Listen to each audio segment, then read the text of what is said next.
Hey guys, it's War. Welcome back to another video, and today I'm doing my little kind of update video slash thoughts, or whatever you want to call it, on Pyra and Mythra in Smash. So I just kind of finished my whole big ranking of every single Smash Ultimate character, all 83 fighters, or how I defined 83 fighters in the game, ranking every single one individually, and then of course they add 2 new ones, or 1. I don't know. Either way, there'd be a tie in the ranking if I wanted to do 1 or 2 rankings or whatever I wanted to do of them. But I'm going to be updating my ranking live in this video and talking about, which fight or where I'd put them in that spot and what I think overall of Pyra and Mythra in Smash. So, of course, when these guys were announced, I honestly was perfectly fine with it. Obviously, there's a couple third-party characters and stuff like that that'll probably really hype. And stuff that's really, really groundbreaking characters they could add, and then adding, some first-party Nintendo characters probably wasn't some people's ideal kind of DLC things, finishing out the DLC pack. However, Pyra and Mythra, coming from Xenoblade Chronicles, are 2 fan-favorite characters. I know people really like these characters. I haven't played Xenoblade Chronicles 2 myself, but I know people like these characters, and they got some pretty positive reactions coming from most of the community. The biggest negative reaction isn't coming from, the characters herself, Pyra or Mythra.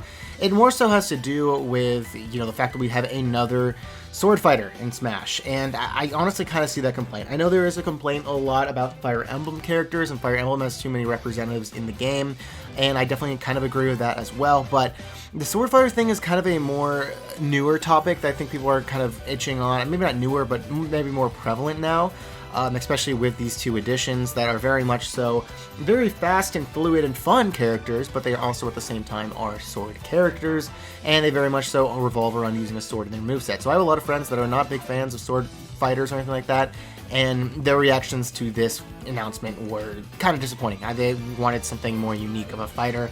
And, yeah, I can kind of definitely see that. However, taking that to the side, like I mentioned a second ago, Pyra and Mythra are very smooth characters. Very fun, well-designed characters. With the DLC it's been, and, with Ultimate's new fighters, I think they have a new kind of way they're designing characters to really feel and flow really well in the game. I don't want to diss Smash 4 too much, but I feel like a lot of the newcomers in Smash 4 kind of seemed like they were just trying a lot of stuff. Let's look at Villager, Wii Fit Trainer, Rosalina, and Luma. Those characters, a lot of characters in Smash 4, Little Mac and stuff like that. I know I didn't really expect the video to go in this direction, but, a lot of the characters in Smash Ultimate feel like they know what they're doing when they're making these characters and how their moves can flow together, keeping in mind things like combos and linking together moves and frame data and, like, their strengths and weaknesses of every character, because, of course, Pyra and Mythra have some glaring strengths and weaknesses. Obviously, Mythra doesn't have great kill potential.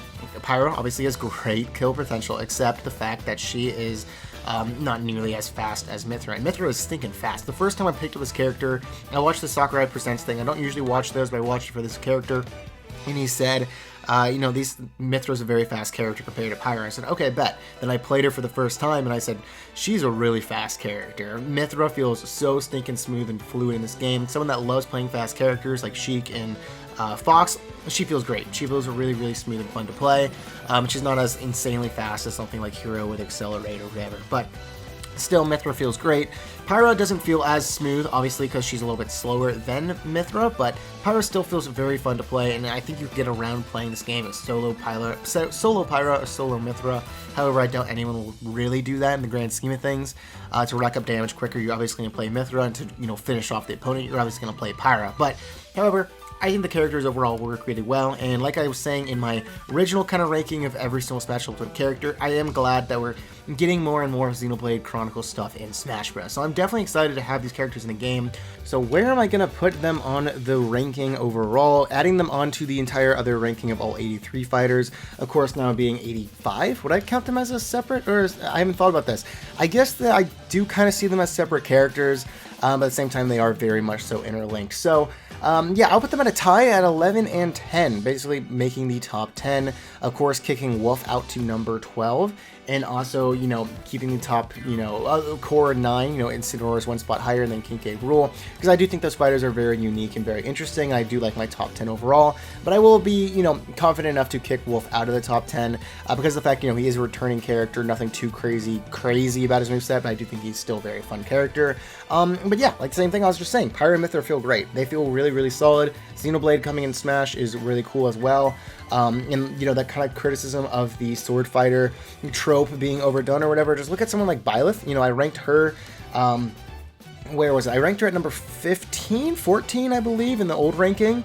And, you know, basically saying that I know we have a lot of Fire Emblem characters, but Byleth feels really great regardless of how many Fire Emblem characters we have.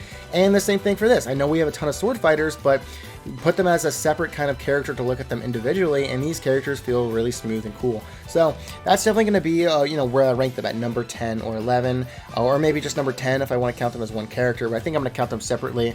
But still put them as tie because it's kind of hard to split them up because, you know, like I was saying, the set works so well together. So yeah, I think that's going to wrap it up. I don't want to spend too much time talking about this because I'm going to kind of start sounding like a broken record or whatever, but overall, my overall thoughts, again, I think these characters are very fun, very excited for their inclusion. I'm definitely excited to see what the Fighter Pass finishes out with, you know, these last two characters or whatever.